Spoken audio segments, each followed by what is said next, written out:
ग्रहों के विज्ञान यूट्यूब चैनल में मैं डॉक्टर पुष्पा कांबळे आप सबका स्वागत करती हूँ। आज कुंडली पढ़ना सीखे के क्रम में पार्ट 18 सिखाना शुरू करती हूँ। आज के पाठ में भूमि भवन वाहन खरीदने के योग कुंडली में है या नहीं, ये उदाहरण कुंडली से समझेंगे। तो चार्ट के द्वारा इसको अच्छे से समझ सकते हैं। तो चलते हैं चार्ट पर। भूमि भवन वाहन के योग, इसका पहला सूत्र है चौथे भाव का स्वामी और सातवें भाव का स्वामी, दोनों स्वामी की महादशा अंतरदशा चालू होनी चाहिए। इसको कुंडली के माध्यम से सीखते हैं। एक कुंडली ले ली है। कुंडली का चौथा भाव, अब चौथा भाव चौथे भाव का स्वामी, तो ये चौथे भाव का जो स्वामी है बुध है। यहाँ पे कन्या राशि है तो कन्या राशि का स्वामी बुध हुआ, और सातवें भाव का स्वामी और सातवें भाव का स्वामी गुरु हुआ। तो बुध ग्रह और गुरु ग्रह की जब महादशा और अंतरदशा चालू होगी तब इनको घर लेने के, भूमि लेने, घर भूमि भवन वाहन लेने के योग बनते हैं। एक और कुंडली लेते हैं कि चौथे भाव का स्वामी और सातवें भाव का स्वामी, तो यह चौथा भाव, चौथे भाव का स्वामी मंगल ग्रह है और सातवें भाव का स्वामी चंद्र ग्रह है। मंगल और चंद्र की महादशा अंतरदशा चालू होती है या जब चालू होगी तब इनको घर लेने के, वाहन लेने के, भूमि लेने के योग बनते हैं। एक और कुंडली देखते हैं। इस कुंडली में चौथे भाव में तुला राशि है, इसका स्वामी शुक्र है और सातवें भाव का स्वामी शनि है। शुक्र और शनि की जब महादशा अंतरदशा होगी तब इनको भूमि भवन वाहन लेने के योग बनेंगे। इस कुंडली में चौथे भाव में कन्या राशि है, कन्या राशि का स्वामी बुध और सातवें भाव में धनु राशि, धनु राशि का स्वामी गुरु। तो बुध और गुरु की महादशा में अंतरदशा में इनको भूमि भवन वाहन लेने के योग बनते हैं। अब दूसरा सूत्र लेते हैं। दूसरा सूत्र, कुंडली में चौथे भाव पर गुरु शुक्र चंद्र की दृष्टि होनी चाहिए। गुरु अष्टम भाव में होने चाहिए, दशम भाव में होने चाहिए, 12वें भाव में होने चाहिए, तब चौथे भाव पर दृष्टि पड़ती है। गुरु के पास पांचवी दृष्टि, सातवीं दृष्टि और 9वीं दृष्टि है, और शुक्र चंद्र इनके पास सातवीं दृष्टि है, यानी कि एक ही दृष्टि है। अगर ये स्थिति जमती है तो घर भूमि भवन वाहन लेने के योग बनते हैं। तो इस कुंडली से ये वाले सूत्र को समझते हैं। चौथे भाव पर गुरु शुक्र चंद्र की दृष्टि, अब ये चौथा भाव है, इधर पे शुक्र और चंद्र होना चाहिए तब उसकी सातवीं दृष्टि होगी।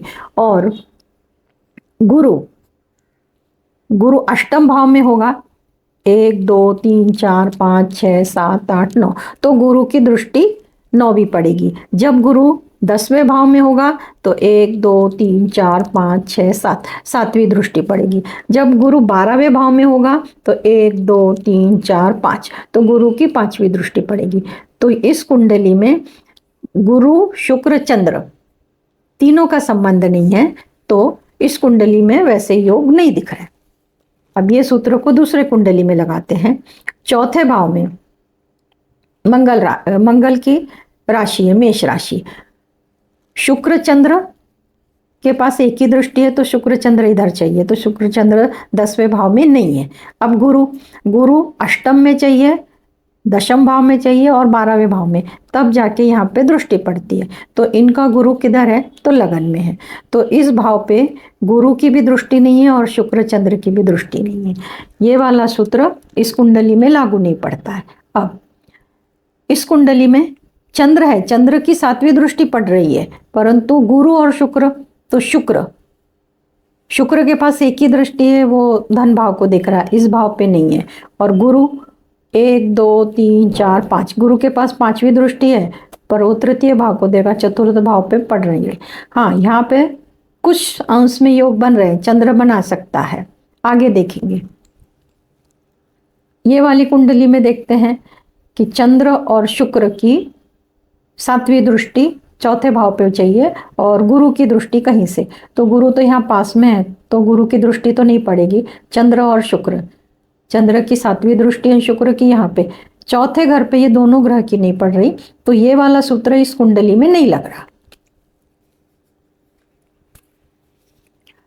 अब ये एक कुंडली में सिर्फ चंद्र मिला कि भाई चंद्र की दृष्टि पड़ रही है, तो इन ग्रहों की महादशा अंतरदशा में घर, भूमि, भवन, वाहन लेने के योग बनते हैं। अब तीसरा सूत्र, कुंडली के चौथे भाव में गुरु मकर राशि में होता है, घर बेचने के योग बनते हैं। तो अभी कुंडली के इस भाव में कन्या राशि है और गुरु नहीं है, इस भाव में मेष राशि है, गुरु नहीं है, यहाँ पे तुला राशि है, गुरु नहीं है, और यहाँ पे सूत्र बोलता है कि मकर राशि में होना चाहिए। दूसरी कुंडली देखते हैं। मिथुन राशि है, गुरु नहीं है, सिंह राशि है, मिथुन राशि है, कन्या राशि है, यहाँ पे गुरु नहीं है। मकर राशि नहीं है, वृषभ राशि है, सिंह राशि है, हाँ इधर मकर राशि है पर गुरु नहीं है, पर गुरु की दृष्टि है, तो गुरु की दृष्टि होती है तो भी योग बनते हैं। पर जब गुरु इधर पे मकर राशि में होता है तो नीच का होता है, तो घर बेचने के योग ज़्यादा बनते हैं खरीदने के बजाय। इस कुंडली में देखते हैं, इस कुंडली में मीन राशि है, मकर राशि नहीं बन रही, इसलिए तीसरा जो सूत्र है कि चौथे भाव में गुरु मकर राशि में होता है तो घर बेचने के योग बनते हैं, जो होती है वो संपत्ता बेचने की नौबत आती है ऐसा योग होने से। चौथा नंबर का सूत्र है, कुंडली में चौथे भाव का स्वामी शुक्र 12वें भाव में बैठा होता है तो उसे चौथे भाव में मंगल होना चाहिए, उससे चौथे भाव में मंगल होना चाहिए, और शुक्र मंगल की महादशा अंतरदशा में घर खरीदने के योग बनते हैं, इसको समझते हैं। कुंडली में चौथे भाव का स्वामी, तो चौथे भाव इधर चौथे भाव का स्वामी शुक्र, क्योंकि वृषभ राशि का स्वामी शुक्र है, पर ये शुक्र 12वें घर में बैठना चाहिए, 12वें भाव में होता है, और उससे चौथे भाव में अगर इधर शुक्र होता है तो उससे 1 2 3 4 इस भाव में मंगल चाहिए, तब जाके ये वाला सूत्र लगता है। और एक कुंडली देख लेते हैं। अब इस कुंडली में 5 नंबर है तो इसका स्वामी सूर्य हुआ, हमें इस सूत्र के लिए शुक्र चाहिए। इस कुंडली में चौथे भाव का स्वामी शनि हुआ, हमें शुक्र चाहिए। इस कुंडली में चौथे भाव का स्वामी गुरु हुआ, और देख लेते हैं।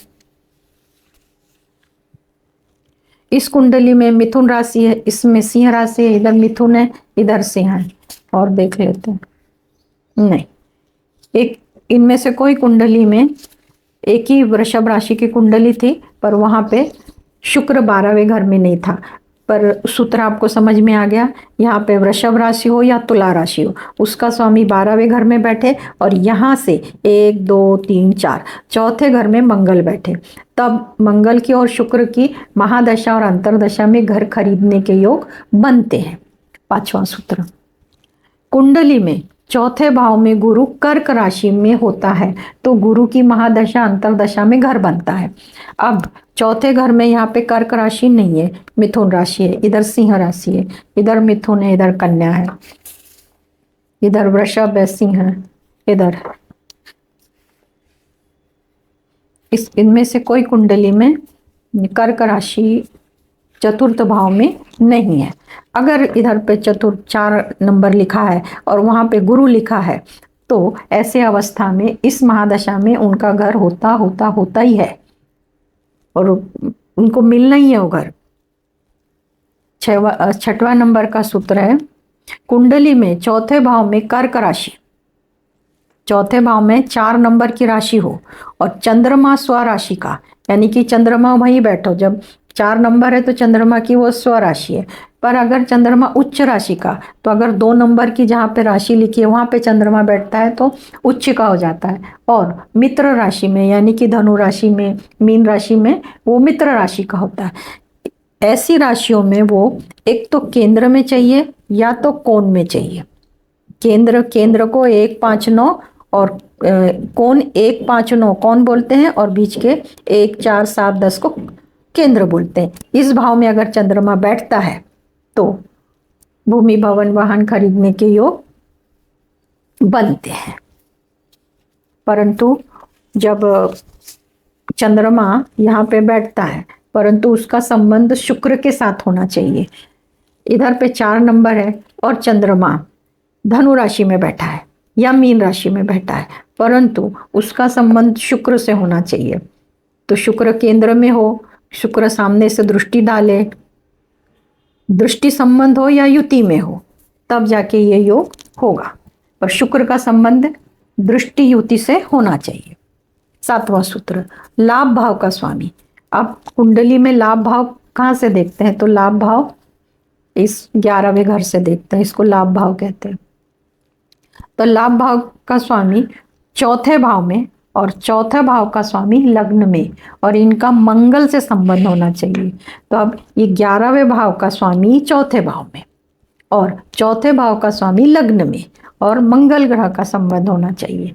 अब यहाँ पे 11वें भाव का स्वामी शनि है, तो शनि चौथे घर में नहीं है, वो दूसरे घर में है, तो ये सूत्र नहीं लग रहा। और इसका स्वामी बुध इधर लग्न में चाहिए, और लग्न में अगर इधर बुध है तो इसके संबंध में मंगल आना चाहिए। तो मंगल एक यहाँ बैठेगा तो चौथी दृष्टि होगी, मंगल इधर होगा तो 7वीं दृष्टि, और मंगल इधर होगा तो 8वीं दृष्टि। इस तरह मंगल का संबंध चौथे भाव का स्वामी और 11वें भाव के स्वामी के साथ होना चाहिए। अब इधर चौथा भाव बुध है, इधर चौथा भाव सूर्य है, इधर चौथा भाव बुध है, इधर भी बुध है।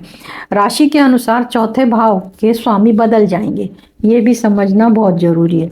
इधर चौथे भाव का स्वामी शुक्र है, इधर मकर राशि का शनि है, इधर गुरु है। तो चौथे भाव का जो स्वामी है वो 11वें भाव का स्वामी चौथे में बैठना चाहिए, चौथे भाव का स्वामी लग्न में बैठना चाहिए, और मंगल का संबंध इससे भी होना चाहिए और 11वें भाव से भी होना चाहिए, दृष्टि में हो या युति में हो, तब जाके भूमि भवन वाहन का योग बनता है।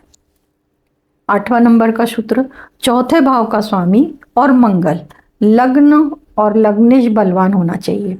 बहुत सीधा सा सूत्र है। चौथे भाव का स्वामी, अब ये चौथे भाव का स्वामी शुक्र वहीं पे बैठा है, चौथे भाव का स्वामी, और मंगल की स्थिति, मंगल उसके साथ ही बैठा है, लग्न और लग्नेश बलवान होना चाहिए। तो लग्न यानी कि यहाँ पे लग्न की डिग्री होती है। जब हम कुंडली देखते हैं तो पहले ही लाइन में लग्न का अंश लिखा रहता है, फिर ग्रह का अंश लिखा रहता है। तो लग्न का अंश 10 से आगे होना चाहिए और लग्नेश। अब यहाँ इस कुंडली में लग्नेश कुंभ राशि के शनि हुए, तो शनि यहाँ पे अंश बल में बलवान होने चाहिए। तो 10 से लेके 20 तक अंश बल में बलवान होते हैं, 1 से 10 तक और 20 से 30 तक बलवान नहीं माने जाते हैं, इसलिए लग्नेश बलवान होना चाहिए। अगर ये स्थिति है, चौथे भाव का स्वामी मंगल और लग्नेश बलवान है और लग्न भी बलवान है, तो भूमि भवन वाहन खरीदने के योग अच्छे बनते हैं। 9वें नंबर का सूत्र, अब 9वें नंबर का सूत्र, कुंडली में चौथे भाव में मंगल का संबंध होता है, तब घर के सुख मिलते हैं। अब इस कुंडली में मंगल यहीं पे बैठा है तो संबंध हो गया, तो इनको इस सूत्र के अनुसार भूमि भवन वाहन का सुख मिलेगा। इस कुंडली में देखते हैं चौथे भाव से मंगल का संबंध, देखो 7वीं और 8वीं दृष्टि मंगल की पड़ रही है, या चौथे भाव से मंगल का संबंध हो रहा है, तो इनके सुख, घर भूमि भवन वाहन के सुख में वृद्धि होगी, क्योंकि मंगल की 8वीं दृष्टि पड़ रही है। इस कुंडली में देख लेते हैं। अब इस कुंडली में इससे संबंध नहीं हो रहा, 1 2 3 4 5 6 7, इस 7वीं और 8वीं दृष्टि इधर इस भर पे नहीं पड़ रही है। इस सूत्र को देख लेते हैं। अब मंगल यहाँ पे है तो इस घर से संबंध नहीं है, परंतु इस घर का स्वामी जो है, चौथे घर का स्वामी गुरु है, तो उस पर 8वीं दृष्टि पड़ रही है, 1 2 3 4 5 6 7 8, तो मंगल का संबंध बन रहा है। तो ऐसी अवस्था में घर के सुख में वृद्धि होने के चांसेस बहुत बढ़ जाते हैं। 10वें नंबर का सूत्र, चौथे भाव में ग्रह नीच राशि का नहीं होना चाहिए। ये चौथा भाव है, यहाँ पे 2 नंबर की राशि है, तो 2 नंबर की राशि है वृषभ। अब ये वृषभ राशि में जो भी ग्रह उसका नीच राशि का है वो नहीं होना चाहिए। यहाँ पे सिंह राशि का जो ग्रह नीच का है वो नहीं होना चाहिए। 10 का जो नीच राशि का ग्रह है वो नहीं होना चाहिए। 12 का मीन का जो नीच राशि का ग्रह है वो नहीं होना चाहिए। तो उसको समझते हैं। चतुर्थ में मेष राशि है, 1 नंबर है, तब वहाँ पे सूर्य नहीं होना चाहिए, क्योंकि मेष राशि सूर्य की नीच राशि है। चंद्रमा, अब यहाँ पे चंद्रमा है, उधर 8 नंबर लिखा है, तो उसकी वो नीच राशि है। मंगल, अगर इधर मंगल लिखा है और वहाँ पे 4 नंबर लिखा है तो उसकी वो नीच राशि है। बुध, यहाँ पे 12 नंबर लिखा है और बुध है वहाँ पे, तो वो नीच राशि है। गुरु, यहाँ पे 10 नंबर लिखा है और गुरु यहाँ पे लिखा है, तो गुरु की नीच राशि। शनि, यहाँ पे 1 नंबर लिखा है और अगर शनि है तो उसकी वो नीच राशि होगी। ऐसा होने पर घर खरीदने के योग नहीं बनते, बल्कि जो भी मालमत्ता है, जो वाहन है, जो भी स्थायी स्वरूप से है, वो सब बेचने के योग बनते हैं, खरीदने के योग नहीं बनते हैं। पर इन सब जितने भी अभी ग्रह देखे, भाव देखे, पर जब भूमि भवन वाहन देखते हैं तो हम प्रमुख रूप से चौथे भाव को इम्पोर्टेंस देते हैं। और चौथे भाव से जमीन का कारक मंगल है, मंगल का संबंध आना चाहिए, शुक्र का संबंध आना चाहिए, गुरु का संबंध आना चाहिए। ये तीन प्रमुख है सूत्र। अदल बदल के पर चौथे भाव से संबंध जब बनाते हैं तो वो ग्रह की जब महादशा अंतर्दशा आती है तो उस व्यक्ति को घर खरीदने के, भूमि के, भवन के, वाहन के योग बनते हैं। तो ये तो समझ में आ गया। परंतु बहुत सारी कुंडलियों में देखा कि वो योग तो बने ही नहीं, तो ग्रह भी नहीं मिले और भाव भी कमजोर है, भाव पर अशुभ ग्रह की दृष्टि है, ग्रह बल में बलहीन है, ग्रह पे अशुभ ग्रह की दृष्टि है। ऐसी अवस्था में ग्रहों की भाव की ऊर्जा बढ़ाने के लिए मंत्र, पूजा पाठ, दान धर्म करना चाहिए। कुंडली में घर, भूमि, भवन, वाहन खरीदने के योग हैं, परंतु ग्रह पर या भाव पर अशुभ ग्रह की दृष्टि पड़ रही है, ग्रह अंश बल में कमजोर हैं। इस कारण से घर, भूमि, वाहन खरीदने में परेशानियां, अड़चनियां आ रही हैं। तो घर, भूमि, वाहन खरीदने के योग नहीं बन रहे हैं। तो इस कारण से ग्रह की ऊर्जा बढ़ाने के लिए 12 राशियों के ग्रहों के ऊर्जा बढ़ाने के लिए रुद्राक्ष पूजन, वनस्पति पूजन, मंत्र साधना पूजन, पूजा पाठ मैंने मेरा दूसरा चैनल स्वदर्शन ध्यान साधना यूट्यूब चैनल में विस्तार से संपूर्ण जानकारी बताई है। आप उस चैनल से जानकारी ले सकते हैं। उस चैनल का लिंक मैं आपको आई बटन में देती हूँ, आप उस चैनल पर जाकर देख सकते हैं। धन्यवाद।